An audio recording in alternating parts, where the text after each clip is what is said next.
making my spine out of a few layers of chipboard. Now I'm beginning with a 12 by 12 sheet of medium weight chipboard for this, but of course you can use any cardboard that you have on hand, as well as a paint stirrer, as I mentioned in my first video.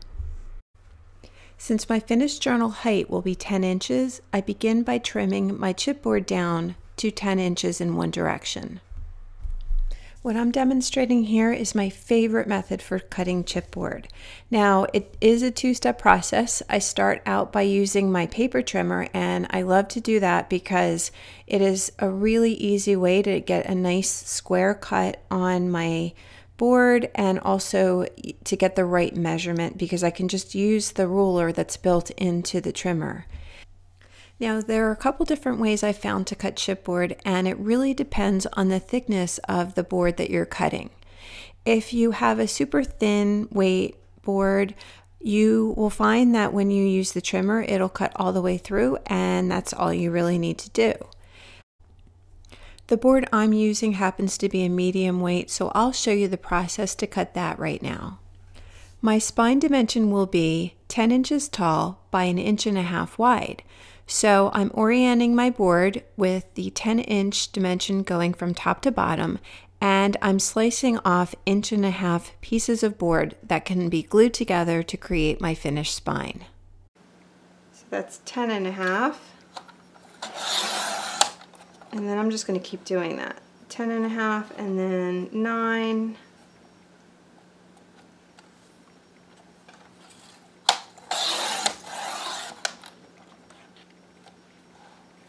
And then 7.5. I'm not sure how many I'm going to need.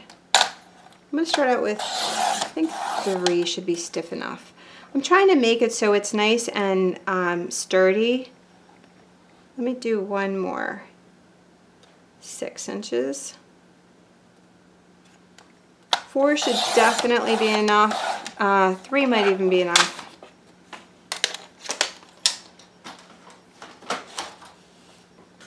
And then I didn't do a good cut on that first one, so it doesn't want to bend very easily on me, so I'm not going to force it. A little tricky to see sometimes, but I'm going to use the edge of my knife to sort of line everything up, and then I will cut through. Okay, that's my first piece. Let me get rid of that. My first piece. Let's see if I can fold these. Yes, if they fold very easily, then it's okay to do it on the flip side. If takes a lot of force, sometimes that ends up getting a little bit bent, and it doesn't give you a nice crisp line like you want.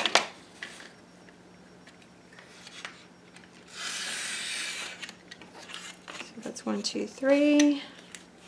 Here's my last one.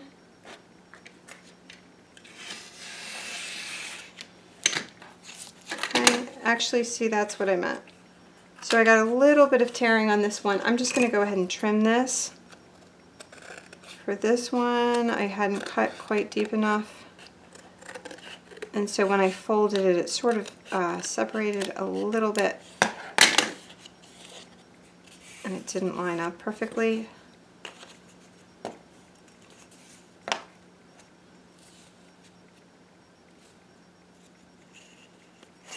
Do that with this as well. So the fix for that is to trim it, line up your knife like I did on the first one, and then trim it on the cut side. But other than that, they do line up nicely. So that's, and they're a little flimsy, but I'm hopeful that when I laminate these together with the adhesive, they'll get a lot stiffer. If they don't, I might need to add some more. The reason I need this to be stiff is because I'm going to be having my rubber band on here, and if it's not stiff enough, it might want to kind of flex on me a little bit too much. Okay, so the first thing I want to do is make sure that laminated together I can get these into my crocodile and punch through. I think I'm going to do these just to be safe because I had a problem doing this before. I'm going to do 2 at a time. I'm going to laminate these 2 together and these 2 together, and then I'll punch them, and then I'll put the whole thing together. It'll be a little, one extra step, but I think it'll be a lot easier in the long run. Okay, let me grab my adhesive.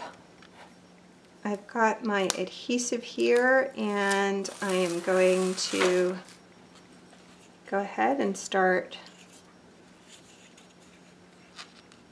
getting adhesive on my spline pieces. So let's see. I'm just going to start. I'm going to start with just this one. I cut this all the way down.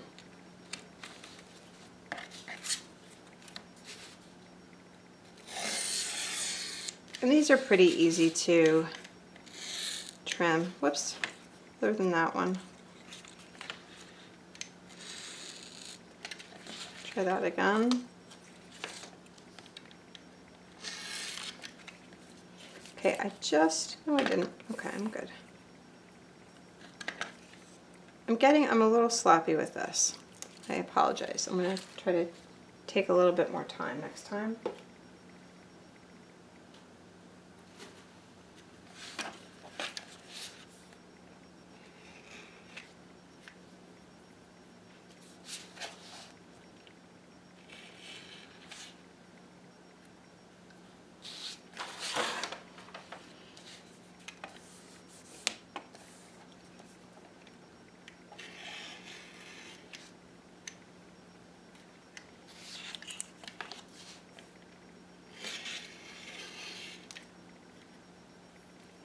Okay, so this one's good to go. I'm going to adhere these 2 together, so I will do that now while I'm thinking about it.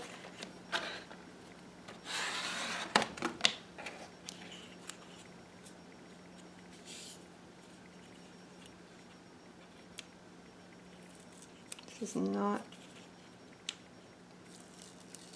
great quality chipboard, but should do the trick. Okay, so I'm going to line up my 2 edges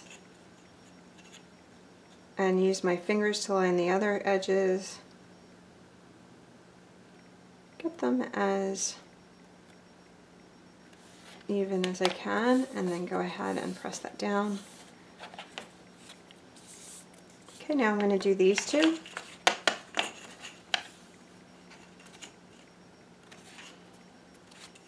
Making sure everything is still lining up the way it should.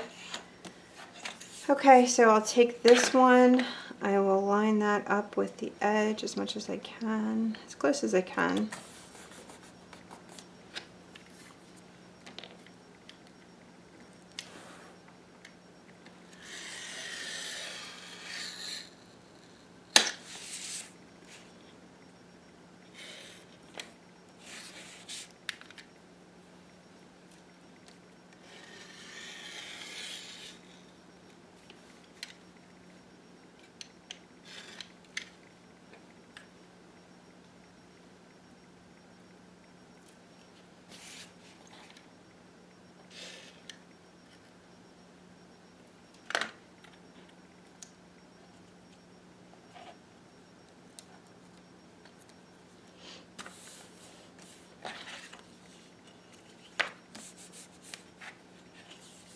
Okay,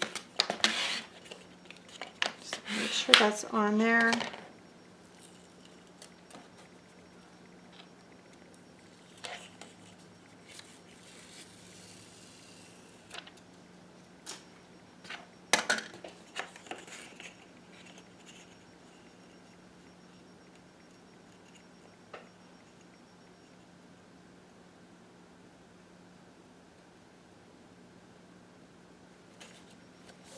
My best to line everything up, and then that's all there is.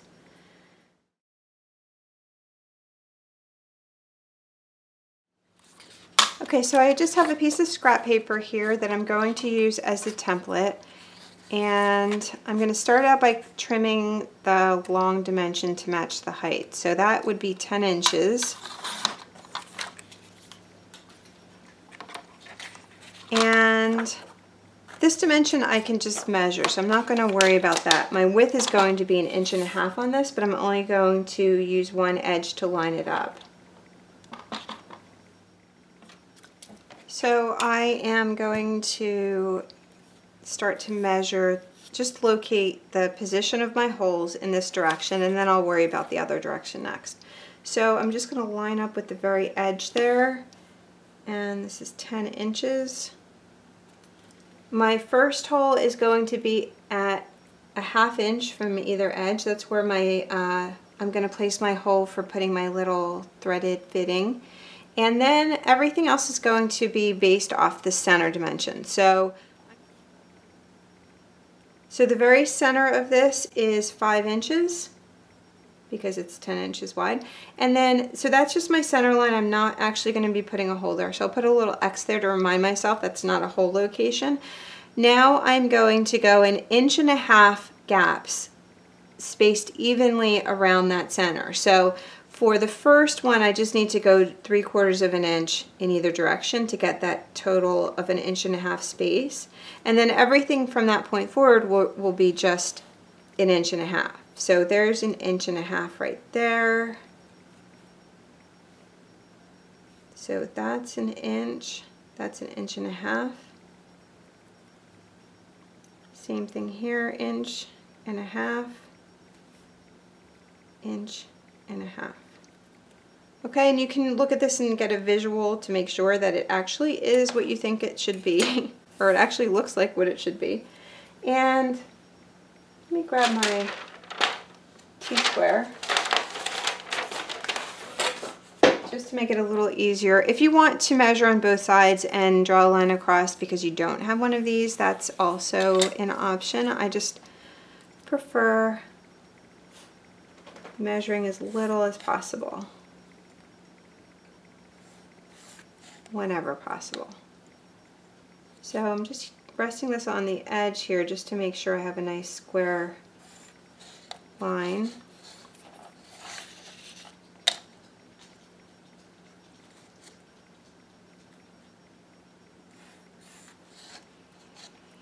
I'm not going to draw a line on that center. That was just a reference.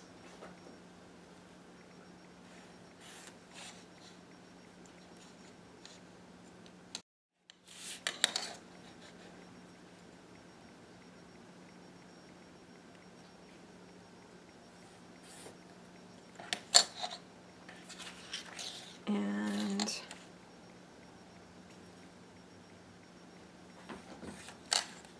okay, so I've got all my lines positioned in this direction. Now let me get them positioned in the other direction. So I have my binding is 1.5 inches wide, and I want to go ahead and put the top and the bottom holes are going to be centered in that. So let me just mark where 1.5 inches is, so I have that on there. And I'll go ahead and just draw a line down there. So that's sort of the end of my book, if I drew that straight. It doesn't look quite straight, but it doesn't matter. I'm going to use this side as my measurement edge, so I'm not going to worry too much that that's not straight. So that's right in the middle. It's 3/4 inch. Yeah, see that I went off there, but and that's 3/4 inch. Again, this line is not important. It's just to indicate where the edge of my book should be. It's in that approximate location. So 3/4 inch in. Let me do that again for this line. Make sure it's actually on the line. See if I can get those lines evened up here. Okay. A little better. Okay, so that's my big 3/16 inch holes going there. On each of these lines, I'm going to do 2 holes. I'm going to do my smaller 1/8 inch hole, and I need to bring that in so it's not too close to the edge. Let's see, 1/4 inch is going to put them here and here. I'm going to try to get close to 1/4 inch. I might end up favoring the inside of that just so I'm not too close to the edge there, but I'm going to draw my line right here on the 1/4 inch.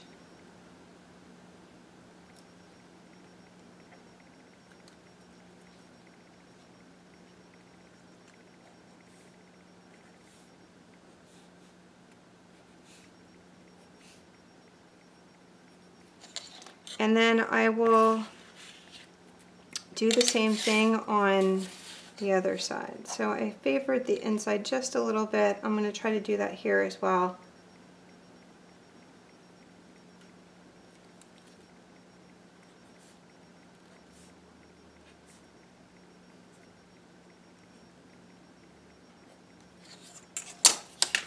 Okay, and let's see, maybe I should just fold this. Maybe that would be a little bit easier. Or cut it. I guess I could cut this.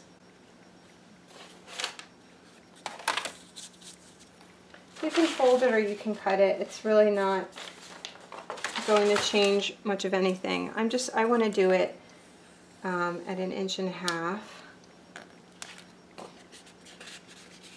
I probably should have scored that on the other side, but that's fine. Okay, again, remembering that I need to line up this edge of with my line. So I'll take my first pair of spines and I'm going to grab some washi tape and tape that down. Just want to make sure I keep it in the same spot as I'm doing this. Make it a little bit easier on myself. So lining up with that edge and that edge.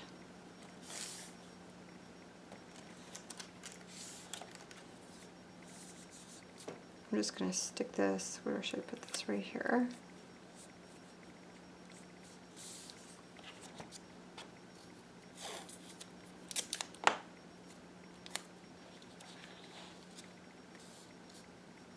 And right here. Just so it's not covering up any of those holes and so that's not going anywhere. Okay, so I'll do my big holes first. That's my 3/16 inch hole. Just check, make sure everything is working the way it should be. And I'm going to go ahead and slide this in. And I'm just sort of looking at this from the side, making sure everything's lining up. And then I'm going to punch my hole. And let me do the other side too while I'm thinking about it, or while I'm set on this hole size. Okay, and now I'm going to switch to my 1/8 inch hole. As you can see, that's where that is going to punch. And I'm going to now use my guide. I'm going to do this row first. So I'm lining it up in this direction first. And then as soon as I have that lined up with my guide, now I can change my view and look at it from this direction. It'll just be a lot easier to get those holes positioned. So I'm just going to go down the line using that back guide and the line that I drew.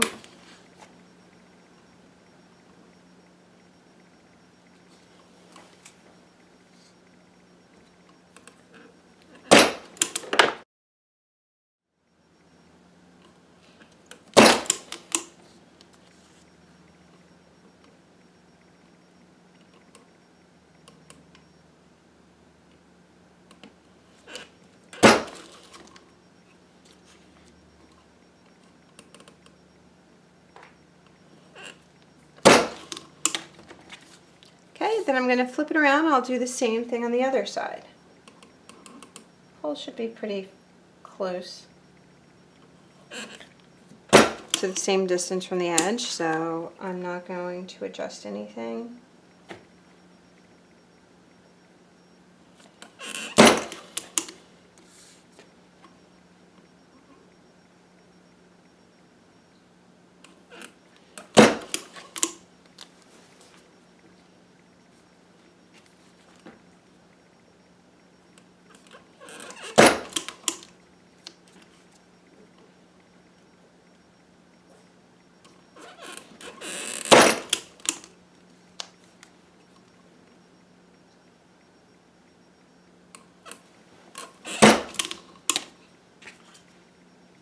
Okay, now that those holes are punched, I can go ahead and very carefully remove my washi tape,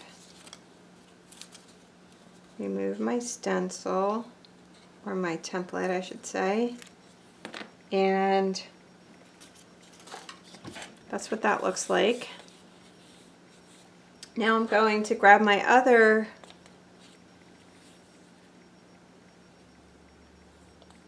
two pieces, and now I'm going to glue them together. Since I already have these holes punched, it'll be much easier for me to punch through because I'll just center my position of this and I can get all of this punched. So I just need to grab my adhesive. Let me do that real quick.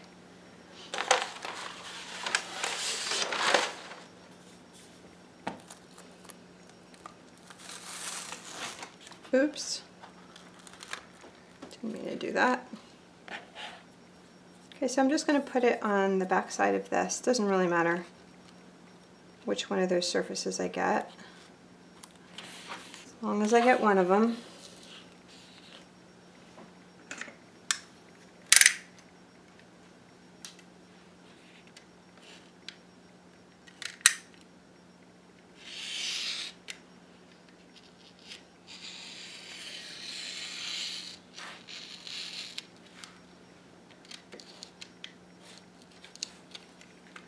Okay, now I can put this away.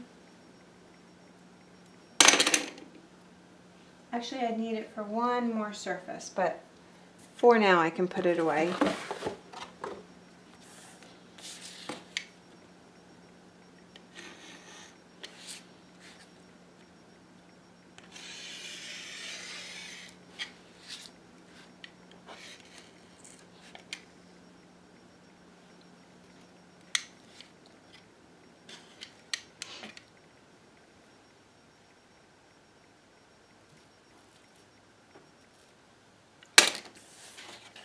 So that's good, and I'm going to adhere those two together, and then I'm going to actually put one more piece of adhesive on the back of that one. So let me do that right now, and then I can put this away. Oh, I did that again. I don't know why I keep doing that. Okay.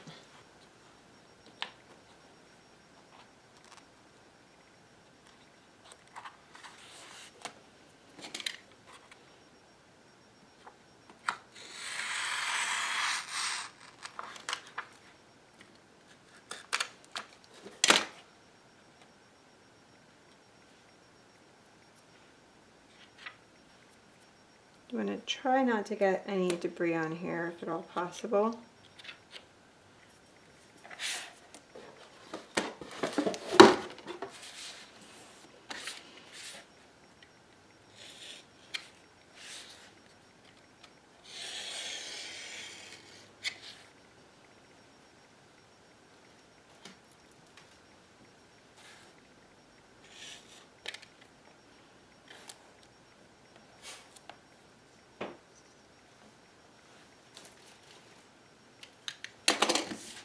Okay, so now I have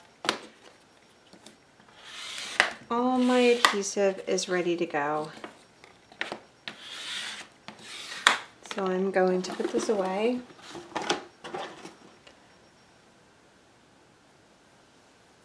And I'm going to start off by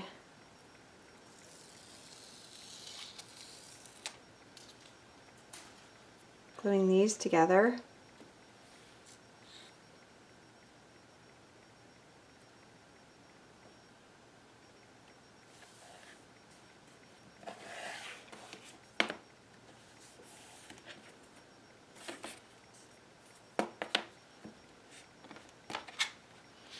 And you'll notice I have my adhesive strip on the back of this. I'm going to be using that to attach it to my cover, but for right now, I will leave it there. Okay, so I already have this set for my 1/8 inch hole and position. I'm going to see if that helps. I don't really need this guide right now because I'm going to be using these as my guide, but it might get a little tricky because it's hard to see. You know what, I think it'll actually be easier for me to move this completely out of the way.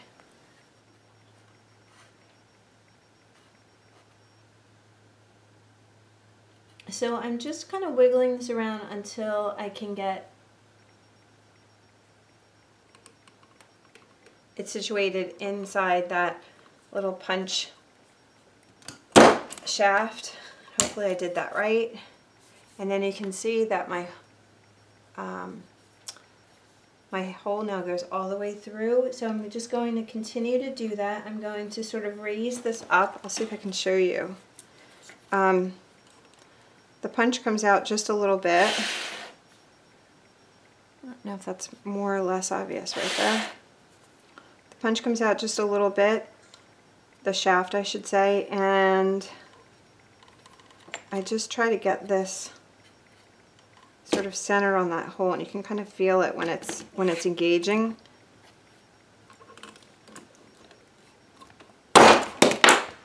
I knew that was wrong. Okay, so that was a little bit off, and I could kind of tell because it took a lot of force to get that through. So from now on I'm just gonna have to do it this way. It's much easier to do it if it's up and down.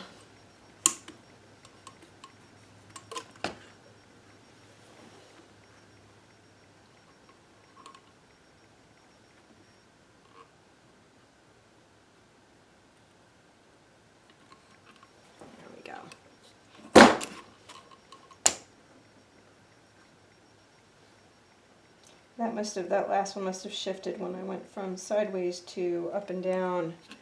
It just shifted just a tiny bit on me and it made it slightly off. But the nice thing is about this is you can kind of do it by feel. So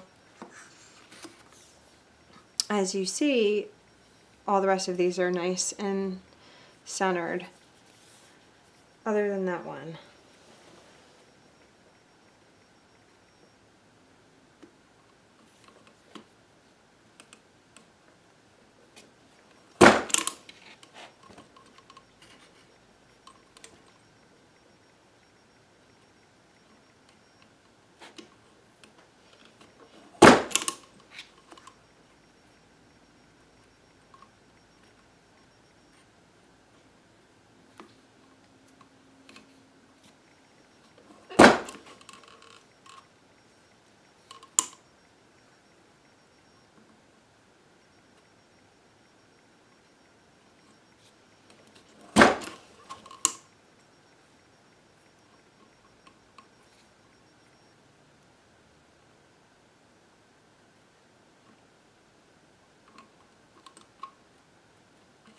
There we go.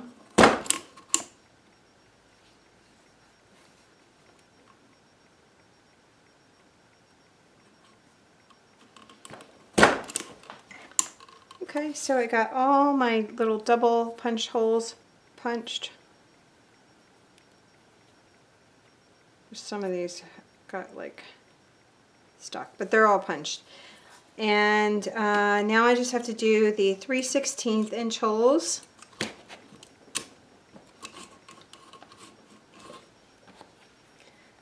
And same process, I'm just going to kind of feel my way around until I have it in the hole, and then punch, and then the same thing on this side.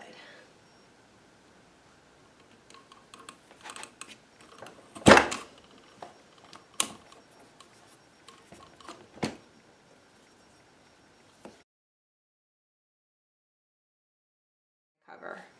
So lining my cover paper up with this line on my mat just so I can see where my center is, and Get everything aligned. Now I can go ahead and use those lines on there to help me align up my spine. Okay, let me flip this over and see how I did.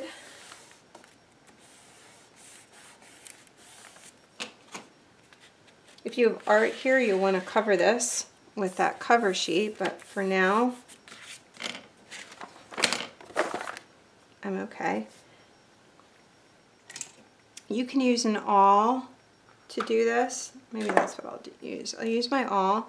I'm just going to sort of try to get these holes marked from the front side down. And then I will come around and I'll finish those holes out on the other side.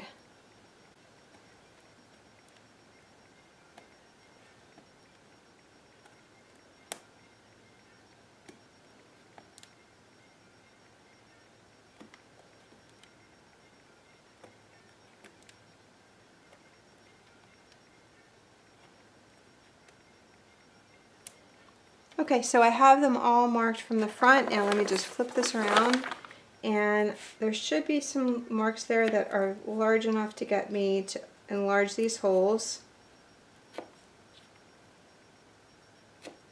to match the holes on the other side.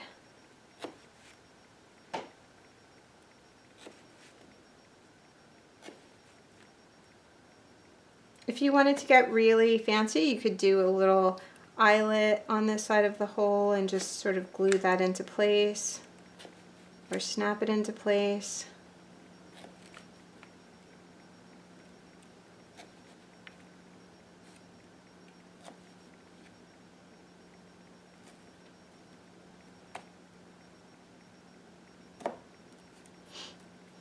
So I'm not going to worry too much about this hole on the top. That's my larger hole. Hopefully I will be able to get my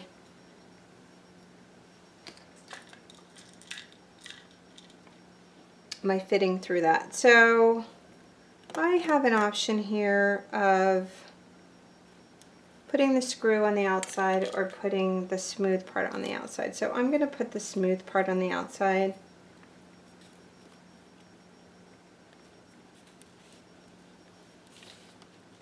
I'm just going to press it in. Might need a little hammer here, just because there's a that extra little bit of paper in there. It's a little bit tougher to get through.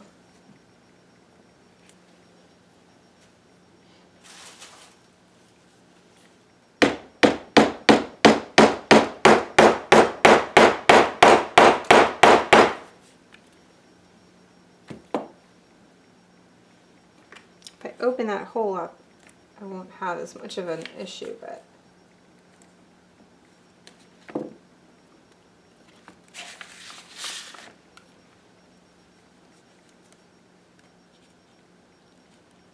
everything fits if you hit it with a big enough hammer. There we go.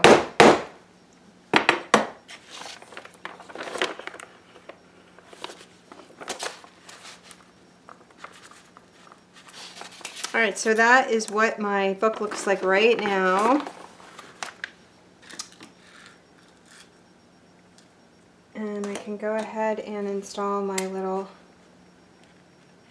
threaded ends.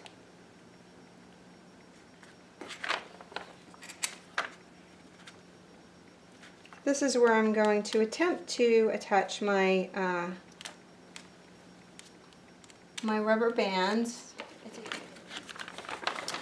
But that is basically your journal. So at this point, let me just get this folded a little bit.